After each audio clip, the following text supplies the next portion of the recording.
right, guys, so I'm doing a talk on white metal figures. I think you'll find they're a hell of a lot different to resin and plastic in terms of you don't have big molding plugs on white metal figures. What you do have, though, is seam lines, fine little mold lines from the molds with the castings, which you've got to clean up. So this is how you get your figure from Martin's hobby store. After purchasing online, and it comes delivered to the GRSM meeting, or you can go pick it up at the man cave. So anyway, so basically what happens is you get a figure, and I usually pack it out and have a look. So you look at all your pieces that you've got and what needs to happen. All right, so this is a Viking. This is the figure we're looking at. Quite a chubby dude. I think he's been pillaging it quite a bit. So that's what he is. All right. And then there comes a small base. Now, sometimes I use the base provided, sometimes I don't. It just depends what I feel like doing or how I want to position him on the base. But usually, you can use the base and you can build around it. You can add some, well, you've got to add some grass to it and whatever. So it's a good way to start. So you're looking at the figure, it's a hell of a lot different than doing plastic or resin because there's no instruction manual that comes with this. So you've got to now sit and fathom out how you're going to do this. Okay. There's a whole lot of processes that must kick in. You've got to look at the figure and you've got to decide what I paint first and what I build first before you paint. So if you look at this figure, he's got a fur skin. So that comes on the back, all right? But now if you stick it together first, you can't paint it. So basically, you've got to now decide, okay, I've got to paint elements of it before I actually glue. So what I usually do is, before we even start looking at painting, take this little brass little brush. This is just a cheap one from any shoe store should have, or a dry cleaning store. Brass bristles, and it just cleans up nicely. So what you do is you take it very lightly and you start going over your figure, rubbing. We look for the seam lines, and they'll slowly come out. You'll see them thin little lines. Oh, the light's bad here.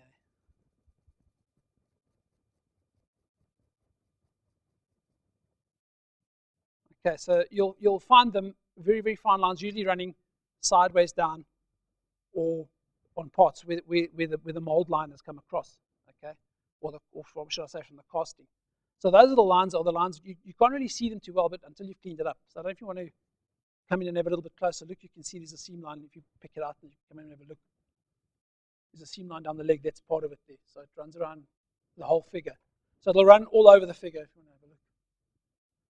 So what this little brush does is it basically rubs off all the surface dirt and it exposes those seam lines that you can see them clearly. So once you've got them exposed, it's easier to clean them. So there's a twofold thing you can do here. You can either take some sanding sticks and try and sand it off, or what I usually use is I don't use a hobby knife. I find them a little bit too blunt. I use a scalpel. And each figure I take out a new blade. Blades are pretty cheap at the chemist. They're not that expensive. Okay, so you can basically just take this and just lightly scrape away at the seam line.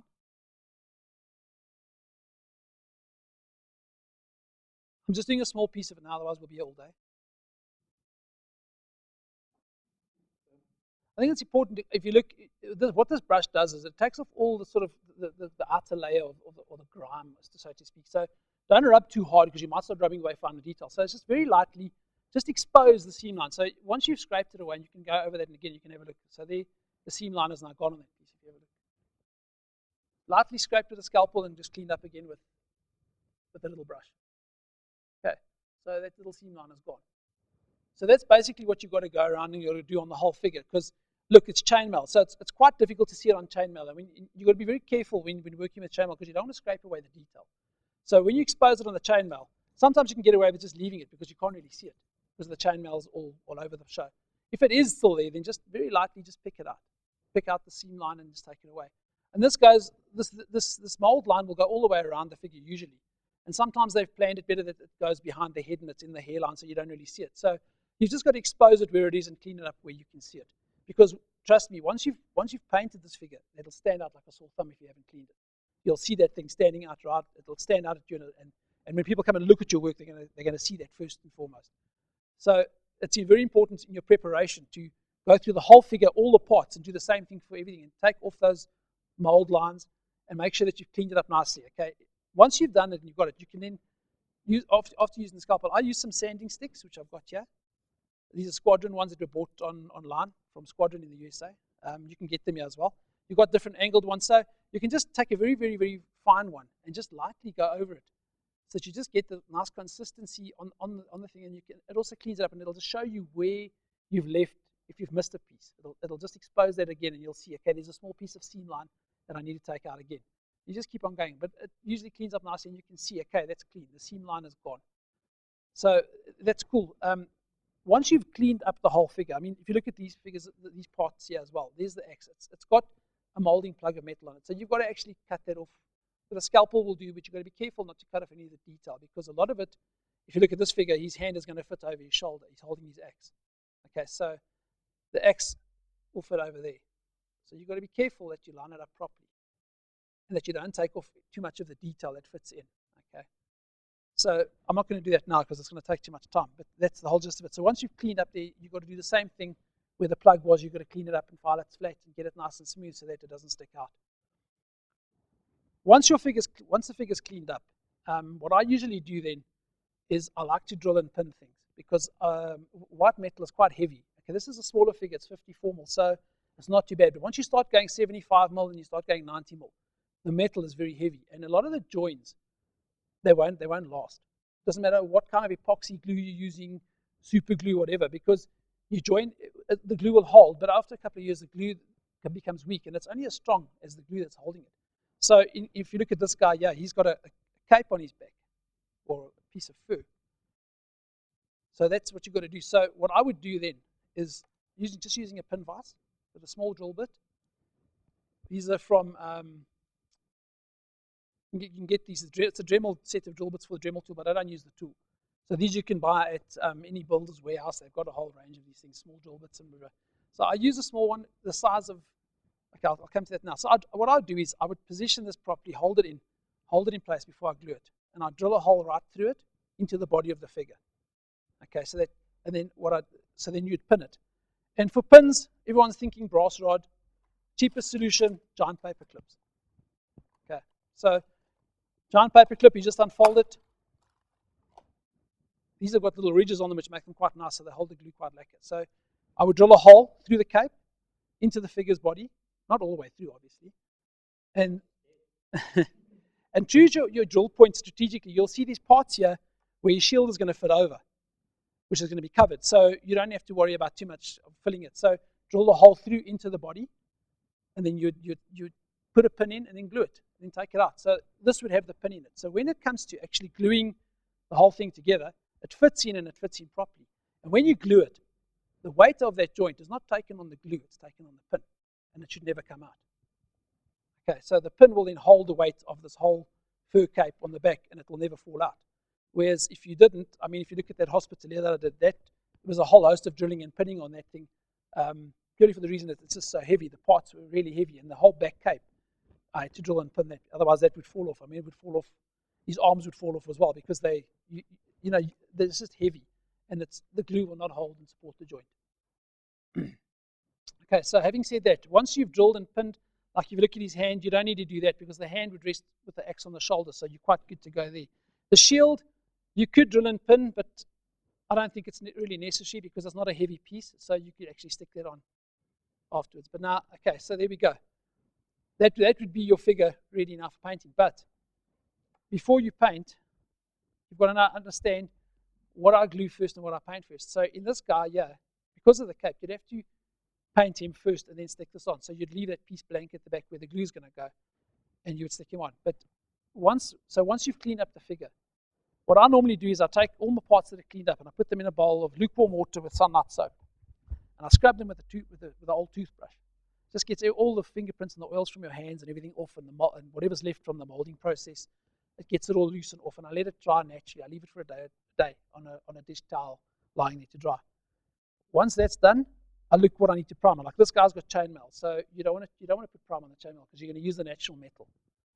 I've got a process that I use for chainmails. Chainmail, I don't ever primer with anything because I think that's metal enough. And there's just a secret that I use to do chainmail that works for me. So the only primer that I use is this stuff here. If you guys can get some of this, get it. For white metal figures, to me, this works the best. It's a rough primer. It's used for all the gamers should know this. The guys that build gaming figures. I've tried Tamiya. I've tried a whole host of things. This is the one that works best for me because I paint with Winsor & Newton acrylics out the tube with a mixture of Vallejo and so forth, but 90% Winsor & Newton. And I find with Tamiya primer, the paint streaks. With this, it doesn't. This goes on and it bites the paint, if that makes sense. This was about 220 odd bucks when I bought it, but they're about 350 bucks now, if you can get them. That's the problem.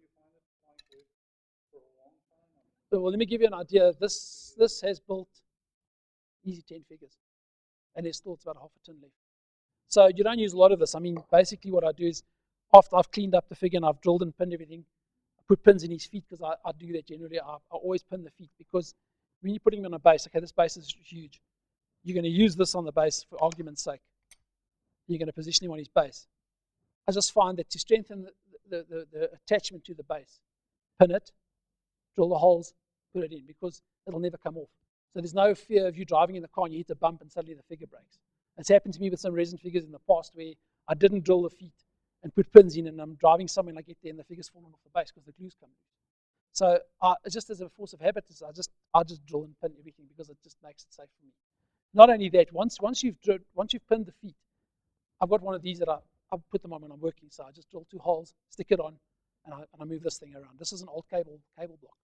So whatever helps you with whatever you're doing. So basically drill 2 pins in the feet, put him on here, and you don't have to handle the figure all the time.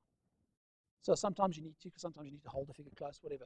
But so that's what I do, and then I primer. Okay. So mask whatever you don't want to primer. I know you get that paint mask stuff that you put on. I don't know what it's called. Mask gold. Yeah, there we go. I've got an old bottle of that that's like really looking worse for wear, so I need to get some more. And I mask the chainmail and the parts that I want to paint, and then or press stick even works. Press stick works just as well. And then spray it, prime it, and then you're good to go. So yeah, like this, you'd have to do a whole lot of painting, especially behind him, the chainmail behind, the leggings, whatever, before you stick this on. Okay, once you've sort of done all of that, and you stick this on, then you're going to see you're going to have to put a little bit of filler here. If you look at the join between the back there. So you've got obviously you can't and you've got to paint the inside of this first as well, because you can't, once it's on, you won't get in there with a brush.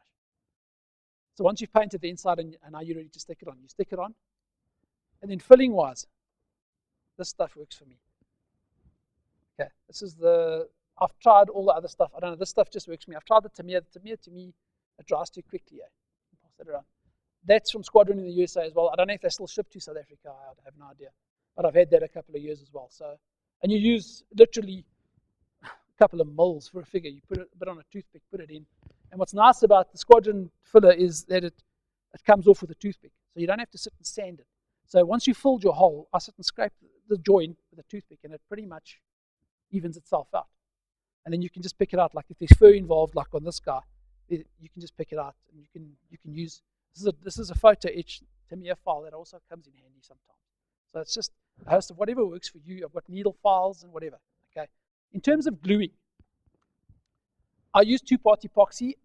Sometimes super glue if it's not a heavy joint, like if it's a dagger to his waist, super glue would work. The important part is though is that when you're gluing something, you can't have any paint on it because it won't bite. Your joint is only as strong as the paint holding the glue.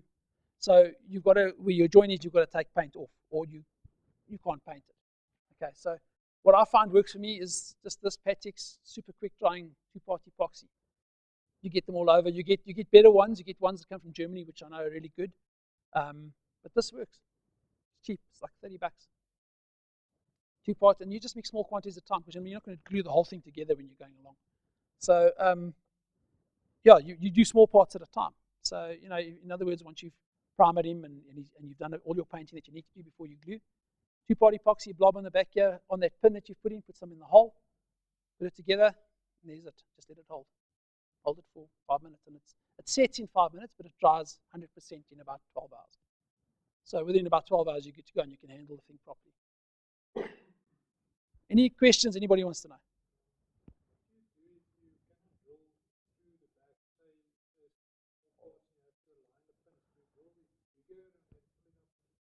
You can do that. Otherwise, what I do is, if I'm doing arms, for argument's sake, I'll drill the one side of the arm. I'll line it up and see how the alignment looks, and I'll drill a hole in the bottom part of the arm. And then I'll cut a pin, but I'll cut it really short, so that just the point sticks out, and I'll align it where I've got it nice, and I'll squeeze it in so it makes a dent in the top half. And then I'll look at that marker, and I'll drill a hole there. Then I'll align it up again. If I find that it's slightly out of alignment, what you can do is drill one of the holes slightly bigger, and you can move it around. So when it comes to actually gluing the thing, you've got a little bit of play. But it's important to have a pin in there. I mean, on arms, especially if it's carrying a shield, because it's a heavy thing. The Hospitalier Knight, that 90mm one, the left arm is cut off here and it fits under the cape. So if you didn't pin that arm into the cape, the weight of that shield would pull that whole arm off. It would fall off. So that was quite tricky, because you had to line it and then drill it and drill it at an angle. Put a pin in and then bend it and shape it, and whatever the case may be. So you got to play around. That's the whole thing. You got to look what's going to be best. Sometimes Picasso are the benchmark. It's my preferred manufacturer. There's Andrea, and there's a whole host of other metal kits that are available post-military, but they're out of production. So currently, these guys are the best. And the way they break their figures apart most times is that you really don't need filler as such. If you pin them properly, the arms sort of are recessed, they go into joints. But the red Indian that I just finished, which I didn't bring today, I forgot, I had problems with his arms, because the arms have got this metal clasp around his arms, and the arm's supposed to fit in underneath, and they didn't align properly. And if you look at the way they've broken it apart, the arms don't look like they actually match that figure. They look like they're a little bit too bigger than the clasps. So I had a lot of filling to do and a lot of remixing of fresh colors and touch-ups and things, but it's done. So it looks okay. I'm happy with what I got out of it. But a lot of the figures, these guys, if you look at the hand, Jay, it's recessed. So the hand that's holding the actual fit in there. So you actually don't need to put any filler around there. As long as you've painted inside here and left a small space for the hand and on the edge of the hand to fit in, and so the glue can bite in it, it'll work. It's the same as the cape on the back here. I mean, you need minimal filler there, just on the join line there. Once you've got that in with that squadron stuff, and you've picked it up with a toothpick, you don't really have to do much work there. That's the beauty of these figures, is that they're broken apart. So the sculpt is so brilliant that when they break them apart into pieces, there's not too much work needed in terms of putting in too much filler and making a plan to make it look good and all the rest of it. I will say that 90% of the time. Some of the figures are horrendous. Some of them just don't fit at all. It just depends on I suppose, who the sculptor was at the time, and is it who's the manufacturer. That's it. Andrea's 54mm, they tend to sculpt the majority of it in one piece with a loose arm or something like that. That's quite lacquer in that part. And also, there's that Saxon guy that I did as well. He was a complete casting with one arm loose. That was it, and the sword that was loose. And so you can get away with having virtually no filler there. But there's other figures that I've got that you're going to use a shitload of filler. It just depends. It's a process. You've got to do a lot of dry fitting. You've got to sit and play with. Once you've got all the pieces, you've got to play with the pieces, and you've got to work out in your mind a process, because you've got to see what's going to work for you. So you've got to understand that you can't just bomb the thing together and then paint it, because it'll never work. Because then you're going to miss pieces, you're going to miss paint on pieces you've painted already, and so that's the whole thing. So these parts you've got to paint before you build, and these parts you've got to build before you paint. Simple as that. Yeah, I think Rob's touched on an important point there. You've got to make sure that it looks right. Because this guy's got his axe over his shoulder. So if I bomb the thing together and suddenly my hand doesn't align up, and his axe is supposed to be resting on his shoulder, but it's in the air, and that's going to look stupid. So it's a good point then, especially arms like holding onto a canopy, for instance, or holding onto a shield. Because I've seen a lot of brilliant figures that have been painted that are holding onto a shield, but the oak hasn't tested the shield height from his base to where the hand must go. So he's put the shield and the figure on the base, and suddenly the hand is too high. Then he's got to make a plan to try and lift the shield or try and lower the hand. And once the figure's built and painted, you can't really do that.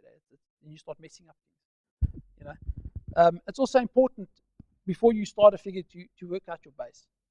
So I always say, get your base sorted out first, more or less what you want to do in your mind, because you can always then drill it and then you can work on your base.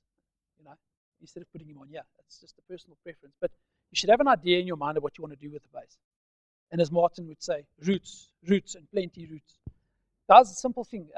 You get a lot of diorama sceneries and things you can use to do your base, but hey, it's nothing like garden roots that dry out. It just looks like tree branches. So plan your base and make sure your base is not too high, not too short for the kind of figure you want to represent. There's a whole school of thought, but I think that's a talk for another day. That's going to be Martin's baby. Okay, guys, I think that's pretty much I've covered. Any questions? Anything?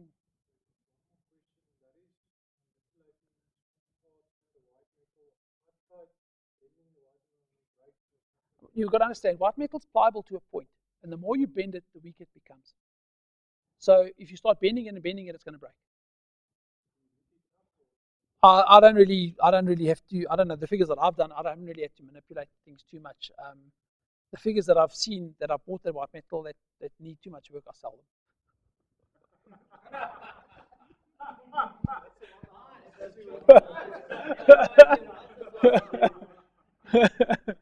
No, but I bought a couple of stuff. I bought like some Valiant figures and a whole lot of figures on eBay, thinking they're good figures. And when you see them and you look at them, you can make them work, but it's just a headache because the torsos don't align up and the anatomy is wrong, and it's just not worth the effort. Look, like some of the parts that come in Pegasus boxes, obviously they're packaged and they've been shipped around and post office. So, like this axe, when I got it, it looked like it was a bow. So I slowly played with it a little bit and just warmed it up with my fingers and just applied it back to straight, so it's nice and straight again. So it'll be okay. But you just got to be careful when you're bending white metal. You can't just say, okay, I'm going to bend it straight because it'll snap.